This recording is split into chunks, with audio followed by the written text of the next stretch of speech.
ओम शांति। आत्म अभिमानी स्थिति और बाबा के साथ संबंध।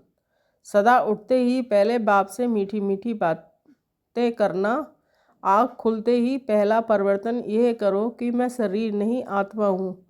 पहले सेकंड के पहले संकल्प से जब आप जागते हो तो ये पहला संकल्प ही सारे दिन का आधार है। यदि पहले संकल्प के परिवर्तन में सफल नहीं हुए तो स्व कल्याण व विश्व कल्याण के कार्य में भी सफल नहीं होंगे। परिवर्तन शक्ति को अमृत वेले से शुरू करना चाहिए। सृष्टि चक्र के आदि काल से जैसे ब्रह्मलोक से आत्माएं पार्ट बजाने के लिए आती हैं, ठीक इसी तरह अमृत वेला शुरू होना चाहिए।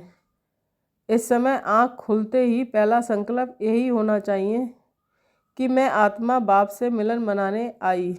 ये शक्तिशाली संकल्प श्रेष्ठ संकल्प बोल और कर्म का आधार बन जाएगा। जो पहला परिवर्तन है कि मैं कौन, ये परिवर्तन की स्मृति ही सारे दिन का फाउंडेशन है। फिर इसके ऊपर ही सब कुछ आधारित है। दूसरा परिवर्तन का संकल्प करो, मैं किसका हूँ, मेरे सर्व संबंध किससे हैं, सर्व प्राप्तियाँ किससे हैं। तो पहला परिवर्तन है शरीर का, फिर दूसरा है शरीर के संबंध का।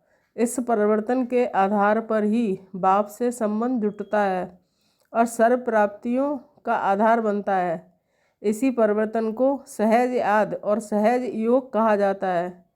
दिन की आदि वेला से ही परिवर्तन शक्ति के आधार पर आप अधिकारी बन सकते हैं। ओम शांति।